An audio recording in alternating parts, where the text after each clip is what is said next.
Hi, Dad. It's me, your number one son, your oldest son. Don't mind me. My script is right over here to my left. So if you see me glance over that way, it's because I'm reading from my script. Thank you. So I know you love Doctor Who. So do I. And ever since you let us stay up late to watch episodes on PBS back in the mid '80s, I've enjoyed it. And I know. And my purchasing of the Doctor Who prequels is an attempt to bridge the gaps between our interests. And honestly, I felt like I didn't do a good job of explaining the game to you then. So this video is here to help give you a couple of the basics of the game of Magic, uh, and try to do it while we're not under time pressure with impending Christmas dinner or sleeving of cards or preparing to play the game and that sort of thing. Now, this is going to be a quick affair, so I'm going to try and do this right for you. Magic is an old and complicated game. It's over 30 years old, and a lot of the complications are in the details. For Magic, the truism is that there is general rules, and then there are specific exceptions to the rules. A lot of the game comes in the exceptions, because if you play it with just the rules straight as is, you can do it, but it's not always the most interesting of games. Almost always. You can be very interesting with the rules as written. Just don't ask me about some of the history. I do that all the time. There are several different ways to play the game, and what we did on Christmas was a format called Commander. It is one way to play the game, but is not by any means the only one. Just like with a regular deck of 52 cards, there are different ways to play the game, different ways to approach your deck building, and different ways to win. But for now, I'm going to try to avoid all those details because, again, today is going to be a broad strokes reintroduction to the very basics of the game. The game is set up first. In this way, each player brings a legal deck with the legality decided by the format in which you are playing. Just as you may play poker, war, or 52 pickup, all players have an agreement about what kind of deck they are playing with as part of the format. You've seen Commander firsthand, and that's one way to play. Another common format is called Standard, which is a 60-card deck, not 100, and you can have up to 4 copies of any non-basic land in your deck. But the restriction is that you're only allowed to use cards that were printed in the last 3 years. Technically 2.5 because Standard moves and rotates in the summer, so details. Commander can reach all the way back to the beginning of the game, so there's a huge difference in card pool available. Each player starts with 20 life points, or 25, or 40 depending on the format. This life is a resource, and when you run out, you lose the game. If you're the last person with life in the positives, you win. Ta-da! Players shuffle their decks and allow their opponents a counter shuffle to avoid stacking the deck. You should really have a look on YouTube for Magic cheaters being caught and just the amount of effort people go through to try and stack their deck. But that's a different time. And then you play the game. The phrases library and deck are interchangeable. This is a legacy holdover from the beginning of the game when there was a lot more flavor involved with going on. Same with the phrases graveyard and discard pile. They're the same thing. The battlefield and the play area are the same thing. Each player draws 7 cards. This is your opening hand, and you get to choose to keep this hand down 2, 3, 4, 5, 6, 7. You can choose to keep this opening hand, or you can mulligan it. In that case, here I'm just going to show you this hand. My commander is Baral, by the way, for the people playing at home.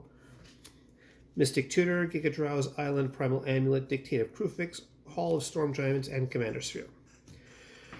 Anyway, you can decide if you don't like it, like, I don't want to keep this hand. You set it aside, and you draw another hand of 7 cards. If you don't like that, set it aside and try again. However, every time you mulligan, you have to take 1 card from the hand that you decide to keep and put it to the bottom of your library. So first time you mulligan, normally it would be 7 cards in hand, put 1 to the bottom, start your game with 6. In Commander or other multiplayer formats like that, you get 1 free mulligan to start with. So 7 cards, then 7 cards, then 6, 5, 4, 3, 2, 1, 0, you're screwed. Don't be screwed. Being able to read your hand and understand how to play it is a skill that takes time and practice. That hand you started our game with was absolutely amazing, trust me. For those of you at home, it was 3 lands, 2 rocks, TARDIS, and Jamie McCrimmon. He was playing the 4th Doctor deck. He was very good. So he had a great setup there. Once everybody's gotten a hand they are satisfied with, or can at least tolerate, then the game actually begins. Determining who goes first is usually random, and play proceeds clockwise around the table. I was first, and you were last specifically because of the way, that way you could say 3 full turns happened before we actually got around to your turn. So you can actually see things as they go along. Now we're going to come to the order of turns. I'm going to describe it here for you, and I'm going to refer to stuff in the future, so if you hear a term you don't recognize, hold your comments until the end of the video, please. That also goes to the people, to my normal viewers at home. When you start the game, there are 3 things you need to do. You need to untap, you need to upkeep, and then you need to draw. The game is divided into phases and steps. Untap, upkeep, draw are the 3 steps of the upkeep phase. When you untap, you ready all the cards that are on your battlefield. You untap everything that was tapped, straighten them out so they can be used again. Lands, creatures, artifacts, whatever you tap to use since your last turn is refreshed and ready to be used again. The upkeep step is where the game likes to check for things that have to happen on your turn, and only once per turn. And it needs to be a convenient spot to look in terms of timing. It was named this way because back in the grand old days of Magic, back when I was young, I know, hard to believe too, the upkeep step, there was cards that had what was called an upkeep cost, which had to be paid, otherwise bad things would happen. And these costs were paid in the upkeep step of the upkeep phase. Yes, I'm going to be tripping over my tongue a lot. This is also the first time you can activate abilities, and your opponents can act on your turn, but that's more advanced stuff. We can cover that later. Lastly, you draw a single card for the turn. That's the draw step. You have now completed the start of your turn, and you're ready to do things. The next phase is called the pre-combat main phase. This is where you have full control over what you can do on your turn. You play the majority of your cards in this phase. Lands being played happen here, and you, as the player whose turn it is, can play enchantments, creatures, artifacts, and other such cards. I'll come back to this in a little bit more detail later, so please be patient. Now comes the combat phase. This is very complicated and deserves a video all by itself. Trust me. But I'm going to try to simplify things a lot here just for summary purposes. When it's your turn, you are the attacking player. You have the initiative. Not the actual initiative, that's a mechanic, let's details. You then choose which of your creatures that are legally allowed to attack this turn, if you want to attack with them, and what their targets will be. Most often it's another player. There is 2 other targets, but more advanced stuff. You publicly announce these, taking necessary actions as needed, which most oftentimes includes tapping the creature, taking your creature, and turning it sideways because you're tapping to attack. You publicly announce them, and then your opponents get to determine their responses, including how they want to block with their own creatures. Combat is huge, combat is difficult, but for now, you as the active player have the latitude in determining what is going to happen. You can say, I skip combat, and there's very little anyone else can do about that. Not impossible, but that's a detail for much later. After combat, you get to the post-combat main phase. This is just like the pre-combat main phase, except that if you've already played a land for the turn, you can't do it here. It exists as a chance to do things after you see how combat has turned out, to respond to changes on the battlefield before other players get their chance to respond on their turn. Lastly, we have the end phase. This consists of 2 steps, an end step and a cleanup step. At the end step, anything that has to happen at the end of your turn, either because the rules involved or because the card says so, happens here. In a way, it's like the upkeep, but at the end of your turn rather than at the start. The cleanup step is a bunch of automatic stuff. Any damages accumulated on creatures and only on creatures go away. And most importantly, if you have more than 7 cards in your hand, you discard to your graveyard until you have 7 cards in hand. Cards go straight. But then it's the next person's turn, and they get to do all this stuff on their turn. And then it's the next player, and the next player, and eventually might even come back around to you. But that's the basics of how the turn goes. Untap, upkeep, draw, main phase, combat, main phase, end step. Sounds simple. Is simple because 70% of that is stuff you're going to skip over one way or the other when you're playing the game, even at my level. But it is organized in this manner in order to allow for the way the rules work. Break time, horizontal bar on my script here. Now we're going to talk about the card types, because this is the second most important thing I need to explain to you. There are 15 different card types in the game, but of these 15, 6 are locked to specific formats such as Arch Enemy, Plane Chase, Conspiracy. Trust me, let's not. But I'm not going to touch these guys. One isn't really a type of card, it's more of a super type indicator, and I'm not going to touch on that either at this point. And there are 2 more card types that are pretty advanced, but I'm not going to touch on them either because they're advanced. I want to cover the basic 6 that are left over. Of these are in no particular order: an artifact, a creature, an enchantment, an instant, a land, and a sorcery. Of these, artifacts, creatures, so creature, artifact, land, and enchantment are all considered to be permanent types. These are played and they stick around on the battlefield after they've been played, even if your turn ends, they're still stick around. There are a couple of exceptions to that, but again, the game is built in the exceptions. The other 2 are called instants and sorceries. I don't have one to hand here, and I think I cut out... Actually, no, never mind. Sorcery, right there. I can't believe it. I just cut the deck in there with one. These are non-permanent spells. You play them, they have their effect, they go to the graveyard. Straight away. You don't have to worry about putting them back to your hand, leaving them on the battlefield or anything like that. They're one use only. So all cards have super types, types, and subtypes. Now, most of the cards actually don't, but rather a super type, a type, and a subtype. I'm going to show you with this guy right here again. So you can tell where these types and super types are by where they are in relation in this little gap here, halfway down the card, between the art and the text box. Let me pull that up close to you. There we go. Super type is the types that are most left on the type line there. So in this case, this guy is legendary. Legendary has rules effects. There are cards that care about legendaries.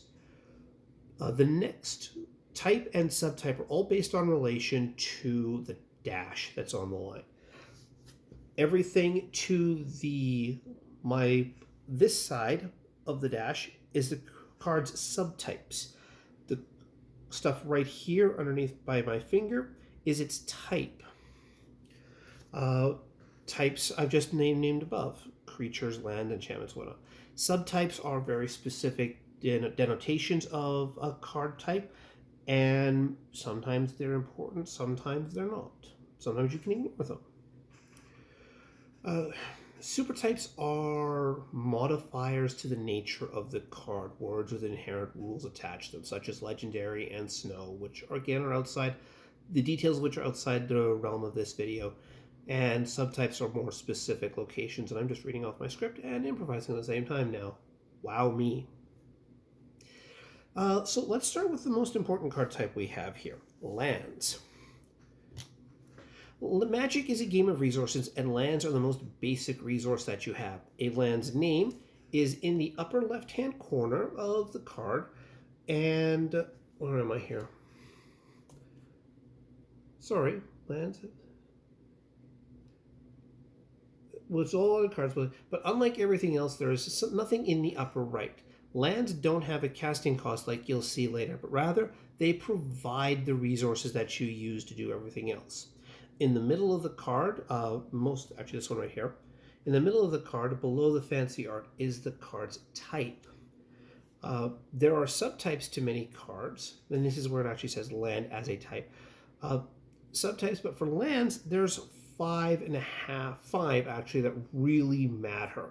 These are the five primary subtypes of lands. These are the ones that actually produce mana for use later on. They are plains, which is written after the dash, and produce white or a sun, the sun icon when it's tapped. Islands produce blue or the little water droplet you can see there. I just have fancy lands, so not exactly the best of options. Black is provided by swamps and is a skull icon. Mountains is a flame, produces red, and green is a tree produced by forests. There is another type of basic land that doesn't actually have a type called wastes. That one produces colorless, which is a generic little triangle. Sorry, generic little diamond symbol, not the triangle. Triangle is something completely different. Now, lands can have these subtypes or can have none, like none. In having a subtype, the land has the inherent rules-based quality of being able to be tapped to be activated or tapped. You remember the untap step from earlier. This is where you untap things that you've used to add a single point of mana of the relevant color to your mana pool. The mana pool is where you hold all the mana you're producing until you spend it to cast mana. It's basically just a little bowl you hold stuff in until you get to that point. If the land has multiple types, then when you tap it, you can determine what color you want to add. You don't get to add all of them, otherwise some cards be really powerful. Just one. On the other hand, if the card doesn't have a subtype, you actually need to read the card to see what it does. Reading the card explains the card, as somebody I know says. Many of these lands will have the option to tap to include the colorless gray diamond symbol. They may have the option to include color mana with some additional cost or drawback, such as paying life or something else. So, for example, this guy right here, land, has no subtype, but you can still tap it to add a blue, even though it's not an island. I'm not going to go digging through my deck right now. The next most important card type is a creature. Now I'm going to show you a different creature this time because it was on my table while I was prepping this. Slimefoot the Stowaway. Ooh. Creatures have the name of the card in the upper left-hand side of the card, and in the upper right is their casting cost. Below the artwork is the creature's type line with creature dash, then followed by a species and or a job. There are lots of cards that care about a creature's subtypes, and entire decks have been built around having all your creatures share a single type, but that's more complicated stuff for later. Skipping over the text box, here in the lower right, I'm going to show you that right up, is two numbers, a 2 and a 3, and my phone is not focusing properly. Well, in this guy, it's a 2 and a 3. This is the creature's power and toughness. Power before the slash, toughness after the slash. Power determines how much damage this creature does when it damages something, and toughness determines how much damage it can take before it dies. Damage on creatures accumulate over the course of a turn, and lethal damage does not need to be done all at once. You can add up damage over time, and some decks do that very well. When these creatures die, they go to the graveyard. Creatures have a balancing factor in them, which is called summoning sickness. That is, when you play a creature, you can't do anything active with them until the start of your next turn. This is, I mentioned, a balance factor, but they can still react to things and they can block attacking creatures, but you can't tap them to do anything, even attack. Creatures can also have a lot of text on them, and a lot of the game's abilities, which is a later subject. There are a lot of words on a lot of cards, trust me. There's keyword soup and stuff. But I haven't ignored a card's casting cost yet, because I want to come to that at the end. After lands and creatures, the other four can be roughly paired up. A sorcery is a card that you can play on your turn in one of your main phases. You play it, you pay the cost, and it has its effect before going to the graveyard. They don't stick around on the battlefield. On the other side, instants are like sorceries in that they are played, have their effect, then go to the graveyard, but they can be played outside of your main phase. They can be played in your upkeep, in combat, something often called combat tricks, and most importantly, on your opponent's turns. Playing instants when it's not your turn forms one of the pillars of the game's strategies.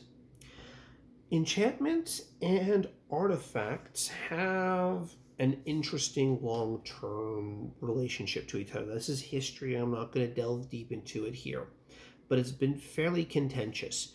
They both play to the battlefield, and some of them can do things when they enter the battlefield. I'm just going to hold those guys up for you.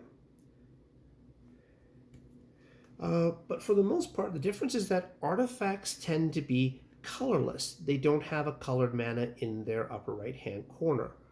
But enchantments will tend to have colored mana in the upper right-hand corner, meaning that they have a color to them.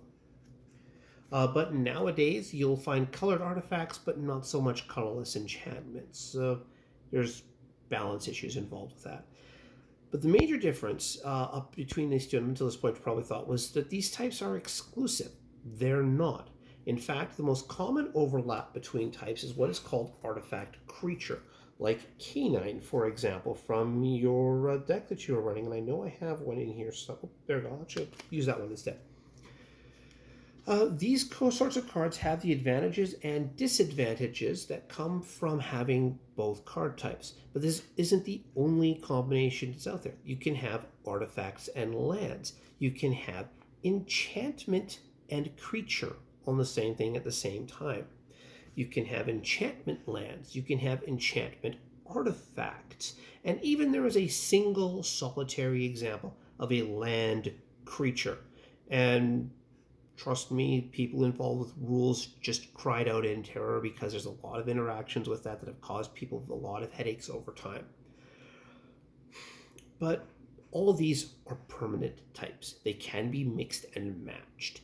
You cannot combine a permanent and a non-permanent type. So you can't have a sorcery creature, because creatures by definition are played at sorcery speed. In fact, it's probably easier to understand sorcery and instant as the timing in which you can play things. Sorceries are on your turn, instants are at any time. Now, you may be wondering, in fact, you may have even seen on one of the cards I've flashed in front of you, is that can you play permanent cards at instant speed? Is there a way to do that? The answer is yes. There is a little ability called Flash right here. That is a ability word on cards that says you can play this card at any time you want, whenever you could play an instant, rather than being limited to just your turn and just one of your two main phases. But I am getting a little sidetracked here. I apologize. The last thing I want to talk to you today, because this is getting a little long. Oh my God, 23 minutes already. I mean, this is only 3,500 words. What am I doing with my time? The casting costs of cards that I've been ignoring but showing you up to now. When you cast a spell, you take it from your hand. You say, I am going to cast Dictate of Kruphix. And you go, and your opponents go, okay, how are you paying for that? Well, that's where all the symbols in the upper right-hand corner come from. Now, in this case, with Dictate of Kruphix, it requires 2 blue. You can see the 2 little water droplets there, and 1 of any color. Casting costs can come in a wide variety of types. They can have no color cost at all. This guy, the Mirari, just has a cost of 5. They can have multiple colors. Slimefoot the Stowaway here has 1 colorless, 1 black, and 1 green as his requirement. You tap lands to produce mana as your resources to start with. There are more advanced stuff later on. You probably remember the Cyberman head as a Mind Stone, but we'll cover that in a later video. You tap the lands first to fill any color requirements of the cards you are playing. So I would tap an island and a Hall of the Storm Kings, turn them sideways, And then I would tap a... Do I even have anything in here I can use? Shoot, no, this is all mono blue. My apologies, this is a mono blue deck, so it does things. But you can pay for that colorless, the generic cost, just the generic number, using any color of mana symbol. You can use blue, black, green, white, red, colorless to pay for it. But you can't use the wrong color to pay for a colored cost. This is built into the game, baked into it, and the understanding of what each color represents and what it means and what it brings to the table takes up thousands of hours. Now, sometimes costs can be modified. They can be increased or decreased depending on the nature of the card that is being cast or through external factors. So, for example, this guy right here, he says that instants and sorceries I cast cost one of any color mana less. Sorry, they cost one generic less. So, Dictate of Kruphix is an enchantment. I would still have to pay full cost for it. Mystic Tutor doesn't have a generic cost, so it just has one blue. I can't reduce that cost. Here we go. Flow of Knowledge has a cost of 4 and blue. So if Baral, Chief of Compliance, is on the battlefield, this guy now costs me 3 and a blue to pay instead. Costs, but you also saw how costs can be increased yourself when you played the 5 Doctors in that game. When costs are changed, you always add all the additives on first. And then you subtract all the subtractions that are involved. And then there's this one lovely card called Trinisphere that sets, at the very end of it all, that sets the cost to a minimum of 3. Trinisphere is a card that has its own rules, own section of the rules because of what it does. Being accurate in your costs and what you're tapping to pay for is very important. It's especially important when you're playing lots of cards in a turn or you're playing multiple colors for a card in a turn, especially if you happen to run out of one or another. That introduces mana fixing, mana rocks, all sorts of fun stuff that is later. So, Dad, that was a very quick overview of the basic card types and the turn order. It's only been half an hour. I hope you have actually managed to sit through this. But I hope you did. I'm going to be... And if you want to see more, if you want to get more John teaches his dad how to play Magic through the video camera, let me know. And the same goes with you and my general audience as well. Do you want to see more of me trying to make video recordings of how I'm teaching my dad how to play Magic? Or you're going, John, you're ugly. Don't do that anymore. I'm not ugly. I'm awesome. But yeah, I want to thank everybody for putting up with me on this. Dad, if you have any further questions, don't be afraid to ask me or my brother, because he knows almost as much stuff about this game as I do, and I know a lot more than he does. Not to insult him, but it's just I've had more experience. But everybody else, I will see you next week when I talk about something else, which will probably be, I don't know yet, actually. Well, talk to you all later. Have a nice day, and bye.